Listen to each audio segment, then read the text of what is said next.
Hello again everybody, and welcome back for my second video about Catalina Island, where I'll be specifically talking all about Avalon, including some travel tips, more attractions, tours, restaurants, and hotels. And then in the second half, I'm going to be talking about some annual events, including the 4th of July, where they have the USC marching bands and parade. Now moving forward with Avalon, I want to say that it's the main destination on the island, and it's only incorporated city going back to the year 1913. There's only around 4,000 residents, but totals to around 1 million visitors every year, especially in the summer when the cruise ships dock. You won't find any traffic lights, but instead only a handful of stop signs and a big pedestrian boardwalk full of ice cream shops, restaurants, hotels, and souvenir stores that are lined with lots of palm trees and a few small beaches in front of them that are very family friendly. If you need to rent any beach equipment such as chairs, umbrellas, boogie boards, and tubes, there's Yoshi at the start of the Green Pleasure Pier. It's also a very beautiful area to walk around at night with the trees and buildings being all lit up. The main area for live entertainment is that Wrigley stage that's right next to this colorful tile fountain that's fun to take pictures with. A big tradition to try in Avalon is buffalo milk, which they serve at so many restaurants. It's not actually buffalo milk, but instead an alcoholic drink made with Kahlua, vodka, bananas, and a few other ingredients. Talking about a few places real fast, I want to suggest Luau Larry's. That's a tiki-style bar and restaurant. It's one of the most popular places, especially for nightlife, and they also have live music a lot of the time. Not only is their menu full of tropical-style drinks with lots of sandwiches, salads, and seafood, but it's another place where you can order the buffalo milk, which they do a great job with making here. Number 2 is the Catalina Brewing Company, which is one of my favorite places for both coffee and beer, and they have seats and tables right along the boardwalk. There's a good variety of baked goods, including huge cookies that are 3 times bigger than your average size. They have plenty of cakes and other goods that are also very large. I recommend getting the red velvet cake for whoever is into red velvet. For everyone that likes beer, they have a good variety on their menu, and you can get a flight of 4 kinds for $15. Number 3, and lastly for now, is the Flicks Beer Garden, which was another place I enjoyed with the fire pit tables. There's beer pong and all kinds of other games. On the weekends, you'll find the Avalon Smokehouse Barbecue that has amazing and tender meat. I always went back for their prime brisket sandwich that came with a scoop of potato salad, and I also suggest getting their 3 prime brisket tacos that were also very good. As for where the ferries arrive and leave from, the one and only place is the Cabrillo Mole Terminal that's up the street from the boardwalk. There's shuttles and taxis in case you have lots of luggage, have trouble walking, and or are going somewhere far walking distance, but it's best to reserve your own because the lines waiting for one can get long very fast. Depending on your hotel, some offer complimentary shuttles, but if not, there's Catalina Taxi and Tours and the Coast Shuttle that kinda works like an Uber. You need to download the app and make an account, which you can find in my description. If you're traveling light and feel like walking, you can be almost anywhere within 10 to 20 minutes. If you need to store your luggage, there's the Blue Line Luggage Company that also has lockers that are good for backpacks, purses, duffel bags, and other similar size items. I also think it's important to show you a list of everything else you can find at the terminal, including a ticket office if you need a change of ferry booking, and there's also a platform that, in my opinion, is one of the most common fishing areas in all of Avalon, and is also a good place to watch the boats going in and out. Then going the other way, you'll come across this Veterans Memorial for the U.S. Armed Forces. Then there's both a volleyball court and a basketball court, and a couple of places where you can rent a golf cart and cruise around. Which leads to my very next topic. Renting a golf cart is one of Avalon's most popular things to do all year, and it's something you can do with almost anybody, especially if you're traveling with family or if you have any kids. I went to Island Golf Cart Rentals that's all the way at the end of the street and right next to the Conservancy building. You have a 2-hour time limit for $130, which gives you plenty of time to drive around and see everything. Requirements are you need to be at least 25 years old, you need proof of insurance and a cash deposit. They can also sell out quick, especially during the summer months, so it's best to make a reservation online, which you will find in my description. Right next to the cart rentals is the Avalon City park. If you want to see something cool, you can find this confiscated World War II German machine gun emplacement and a German helmet being right under it. I don't know why or how they got here, but I thought it would be pretty cool to show you. Also, a few stores down, there's the Island Donuts for all you sugar lovers, not to mention that they're bigger than your average size donut, so you might as well check these out. As for some more family-friendly suggestions, there's the Yellow Submarine by Catalina Island Adventures and the Glass Bottom Boats by the Catalina Island Company. They're also great for everyone making a day trip because both take about an hour and they leave from the end of the Green Pleasure Pier being right in the heart of Avalon, and they just go around the corner to Lover's Cove. Talking first about the submarine ride, you definitely have the advantage from being underwater with all the seats right up against the windows where you can see so many different kinds of fish up close, including the Garibaldi, which are the gold-orange looking ones, and they're also the California state fish. The submarine also shoots out torpedoes of food where the fish come swarming to the window. You have to pay a little extra for that, and here are the prices, which in my opinion are a pretty good deal. Then on the way back for about 5 to 10 minutes, they let you get up on the surface to get some good views and pictures. As for the Glass Bottom Boat, it's a pretty similar experience. Like I said, they also go to the same place at Lover's Cove and see the same kinds of fish. You're just above the surface and seeing the fish below. But the advantage here is the boat driver will throw off chunks of food just so you can turn around to watch swarms of fish eating on the surface.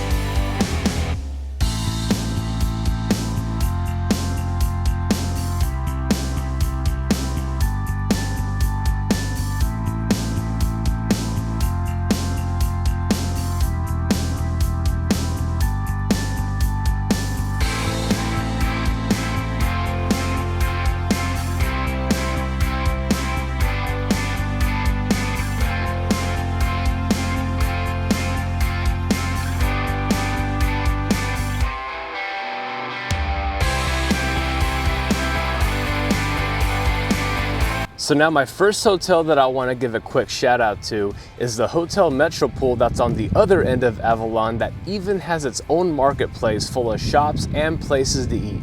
There's even a spa called the Touch of Heaven, and then in the center of it all is an arcade and a small bowling alley. This is the hotel lobby that's pretty decent size and has some good sofas. There's also a small jacuzzi on the rooftop with a few sun lounging chairs that also gives you partial views of the pier and the boardwalk, and then looking the other way you can see the casino. Then this was my room where I found everything clean. It had a fireplace next to the bed, a great amount of space with an average sized TV. This was the size of the bathroom and shower, and then I had a small balcony with these two chairs offering partial views of the water. Then one place I recommend to eat in the marketplace is the Catalina Cookies and Coffee Company. That was one of my favorite places to get a breakfast bagel sandwich. They have menus where you can just check off of what you want and then they text you when it's ready. Now for a land excursion I want to suggest is the Ridgetop Eco Tour by the Catalina Island Company that goes on top and around the mountains surrounding Avalon in an open-air Hummer. The highest point we stopped at was at 1,630 feet, which makes Avalon look very, very, very small. This was the only time we stopped and got out, which was for about 15 minutes. We first started off on the roads just above Pebbly Beach and behind Mount Ada. We all had a great time like it was a roller coaster, and of course we got some great ocean views. Then at about the halfway point, going right behind the golf course, we saw all the roads and hills behind Avalon and even ocean views on the island's backside. Then going north, we came across these two large towers called the Hay Press Towers. We saw a few reservoirs and even one bison in the distance. The tour is about 90 minutes to 2 hours, and I just want to say the roads can be bumpy in case you have any neck or back problems, but other than that, it's very scenic and exciting. I had a great time, and you can find the activity link in my description. Then for a few other water activities, I went parasailing by the Extreme Company that gives you the option between 600 and 800 feet. The boat ride is about an hour long, but you're in the air for about 15 minutes, and these are the views you can get at 800 feet. You can also get $30 off if you book their first flight of the day, known as their early bird special. They also do dolphin and sea lion tours. That's about another hour boat ride going all the way to the southern tip of the island where the water is turquoise blue. A lot of seals like to hang out on the rocks and also on the buoys that are very nearby. Then for about another 20 minutes, they take you out a little further to see some dolphins, which is a hit or miss. We didn't find any, unfortunately, but it's worth trying at least once, especially going down to the end to see the Caribbean style water. Moving on for my next 3 hotel suggestions, with the first being the Blanca Hotel, the second being the Catalina Courtyard Suites, and the third being the Hotel St. Laurent. Starting with the Blanca, it's a small boutique hotel located right across the street from the Sombrero Fountain, and the staff always made me feel welcomed. I stayed in their courtyard king room. The bed was very comfortable and also came with a small refrigerator and a microwave. There's also a nice rooftop patio full of tables and chairs that's even more fun to be at during sunset and offers a good look out of the surrounding area. On site is the Naughty Fox restaurant that's full of great reviews, has a ledge looking towards the boats, and also has a small bar inside. Their menu had a few different options, but I chose to go with their lobster roll, which is probably one of their most popular. There's also a good variety of breakfast where I got the egg bagel sandwich that I also enjoyed very much with a side of fresh fruit. Then the hotel behind there is the Catalina Courtside Suites that has a small fire pit in the courtyard with some plants, flowers, and vines all over the place, giving you a sense that you're either in Italy or Greece. This was my room that had a good amount of space, came with a big couch, some nice pictures on the wall, a good sized TV, everything was clean, and I also liked the tile and furniture in the bathroom and shower. Then the Hotel St. Laurent is just in the back on a small hill, and it's one of the older hotels that's well up to date in my opinion. Their 6th floor has an ocean view patio that I enjoyed hanging out on. This is one of the rooms I stayed in. The bed was also pretty comfortable, everything was pretty clean, and the hotel in my opinion has some of the best prices in all of Avalon, which is what kept me coming back. As for some more restaurants I want to suggest, the first one is Pier 24, that's about a year and a half old as of summer 2025. Being right above the water, you have good views of the pier in one direction and then the casino on the other. The inside area is also very large with a big wall of buffalo art, and there's even smaller ones being right outside that I wanted to show you real fast. As for the menu, there's lots of variety with pastas, pizzas, sandwiches, burgers, etc. One of their popular sellers that I enjoyed is their short rib grilled cheese on sourdough bread that's only on their lunch menu, but on their dinner menu they have smash burgers for all you burger lovers. They have good pastrami sandwiches that come on French rolls, and of course it's another place to get buffalo milk, where they even add in vanilla ice cream topped with banana chips, and they also had these 88-ounce beer towers if you got the guts to order one. Number 2 is Topside Deck if you want some amazing views of the water and the casino and everything else being at the start of the boardwalk. There's even an extra floor above that has a fire pit, and it's one of the newer restaurants being just a few years old. I suggest their Cuban sandwich made with pulled pork, carnitas, and Swiss cheese. If you want pasta,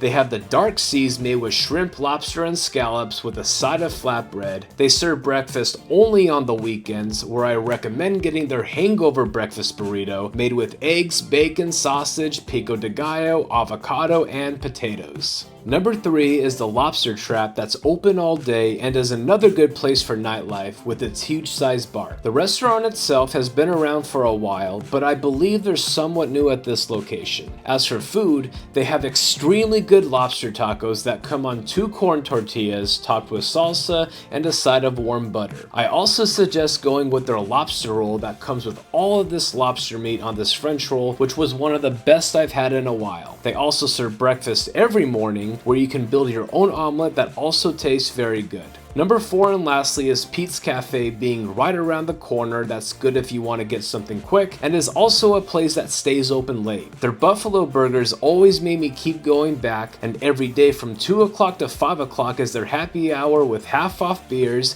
and tacos being only $1.50. There's a few ice cream stores that I enjoyed going to, but one of my favorites that I want to say a few words about is Sailor's Delight, that gets all of their ice cream from Wisconsin. They've won a number of first place rewards, including Best Taste of Dessert by the Love Catalina Tourism. They have many flavors you can't get anywhere else, and one of my top picks is the Munchie Madness, that's cake batter ice cream mixed with Oreos, peanut butter cups, caramel, and M&Ms.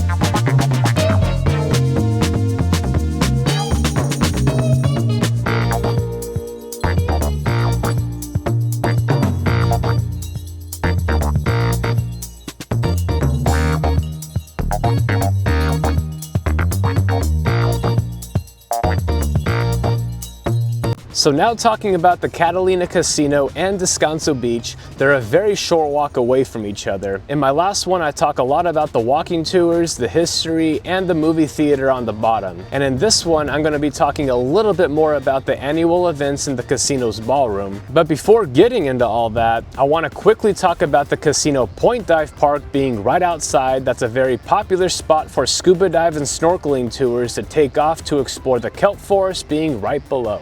If you want to scuba dive, there's the Catalina Diver Supply store that's at the very bottom on the side of the casino. For everyone that wants to snorkel, like what I did, I want to give a quick shout out to Madison the Mermaid that does her own private tours, which are about 90 minutes. She really is fun and amazing, and we had lots of fun exploring the kelp forest and swimming over lots of fish, including more Garibaldi. I haven't been snorkeling in a while, and I forgot how fun it was until I took her tour, and she can also provide the snorkeling equipment. You can also find her on any beach in Avalon doing meet and greets on selected days or special occasions, including Lover's Cove on the other side where the submarines sail around. As for the events in the casino ballroom, the first one I attended was the 2024 to 2025 New Year's Eve Gala, which had a band that played for a few hours, a bunch of balloons dropping at midnight, there's a big food buffet, a few tables for desserts and coffee, the bars are in full effect, and the entire ballroom was alive with dancing. Please note for planning purposes that this is a very formal event that requires a dress code, and you can find more about that online. Another special event is the Jazz Tracks that's every 2 weekends in October that's a bit more casual. They have a couple of bands playing, including the famous Booker T. Jones and his son. I'm not much of a jazz kind of guy, but I'm happy to have gone and thought it was worth experiencing. Both the Jazz Tracks and the New Year's Gala require reservations to attend and have assigned seating, so it's a good idea to reserve your tickets whenever you get the chance. Then Descanso Beach is just down the walkway and probably one of the top sea attractions for first-time visitors in Avalon. The beach itself is pretty good size and is another good place if you're traveling with a family because you can rent kayaks and snorkeling gear. There's also some fire pits on the beach, and the bar and restaurant are right above the water. There's lots of options on their menu that I'll show you real fast, but my two suggestions are both their DBC cheeseburger with bacon and avocado that tasted great. I also like their blackened chicken nachos made with beans, onions, pico de gallo, and drizzles of chipotle ranch, and this is another place that does a good job in making buffalo milk. Next to the bar are plenty of beachside cabanas and sun lounging chairs that are available for rent. There's a big lawn area being right behind there, and because it's at the base of the hills, it's a good area to find a lot of the local deer, and one time I even came across an island fox being right behind the cabanas. The falconry is also here, which I highly recommend. It's just for an hour. You get to learn a few interesting facts, and they let them fly around to land on your hand. Then they have owls upstairs. You can't hold them, unfortunately, unfortunately, but you can get up close and take some pictures before the end of the tour. I also want to mention that you can go zip lining, which I didn't do, but I want to mention this for whoever might be interested.